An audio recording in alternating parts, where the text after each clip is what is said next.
So you're in the market for a projector, but you don't want to shell out thousands of dollars on a high-end cinema model. What are you gonna do? Let's say you just want something small and simple that you can carry with you and throw up like your favorite YouTube video on a wall. And that's it, that's all you need. Well, if that's true, maybe the DeepLee Mini Projector is right up your alley, so let's take a look. The projector I have here is the DeepLee Mini Projector DP300, and I picked it up on Amazon for $43.99. This model is eligible for Amazon Prime, and it arrived in a couple days after purchase, although the packaging, a little bit damaged. This model comes with one projector, one power adapter, one 3-in-1 AV cable, and one remote without batteries. So you're gonna need some batteries.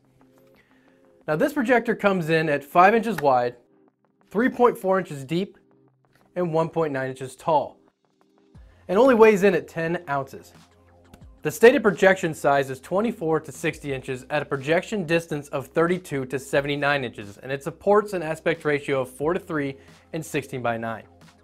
For inputs you got SD card, AV, HDMI, and USB. But it should be noted that the USB only supports memory sticks and hard drives and does not work with iPhones, iPads, or Android phones. So you can't just plug your phone in here and, project it, because it'd be way too cool. For outputs, you're given one loudspeaker and one 3.5mm headphone jack. Also, you are provided a charging port that can be used to run this projector from a 5-volt, 2-amp power bank. On the left side, you'll find a slider used to focus the projected image. And the speaker is located in the front, which I don't necessarily agree with, given that normally when you use a projector, you're seated behind or beside it. So, don't really know why it's in front, but yeah, it's in the front. The imaging unit is an LCD with a native resolution of 320 by 240. The light source is an LED that's rated at 400 to 600 lumens at 16,770 Kelvin, with a contrast ratio of 800 to 1. The focal adjustment worked exceptionally well, actually, allowing me to focus the image quickly and, had enough resistance that I didn't need to worry about, a small bump knocking the projector out of focus. As for image quality, well, that's a bit of a letdown. And now they do state on the product description that this is not an HD projector and your expectations may be let down. And I knew this going in, but the native fixed resolution of 320 by 240 makes really any small text unreadable.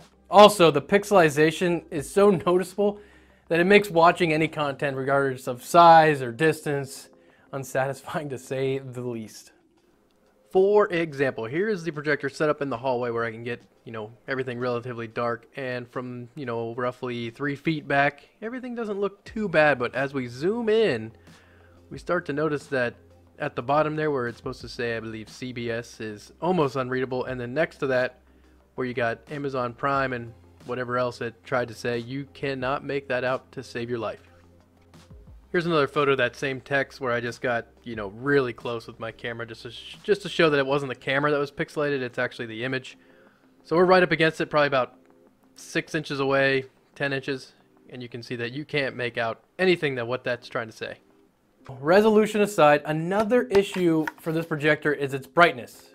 For example, when I first got this, I pulled it out of the box, threw in my Fire Stick, plugged it in, and shined it up on my ceiling, and I was going to see how, what are we looking at here?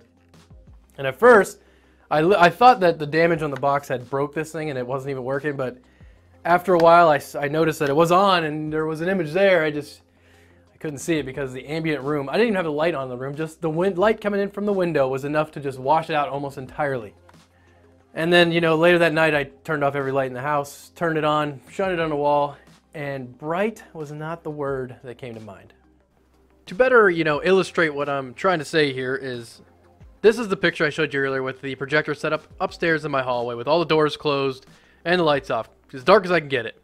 Well, this next picture is just with me flipping on one single light in the hallway, and you can see how much of a difference that makes in the ability to see the image being projected. It's almost, it goes from meh to you can't see it. So using this projector outside or in a well-lit room, not really an option, as you're going to need to be in an almost pitch black room in order to see what you're trying to display.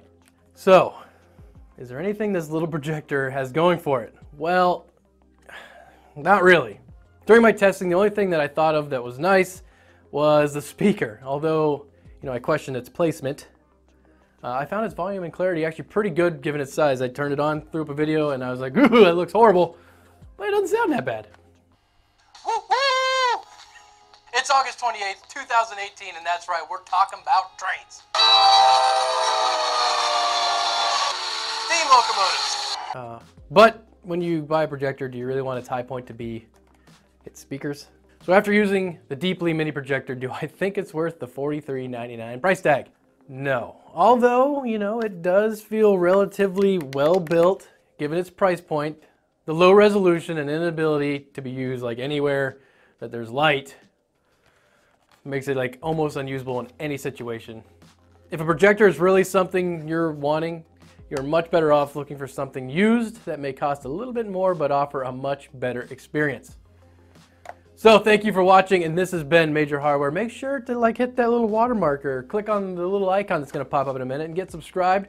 And if you like this video, make sure to hit that like button and check out some other ones. You know, check out last week's video. Check out our mini series that we launch every Tuesday. I don't know why I say we, it's just me, but I launch every Tuesday about this day in tech history.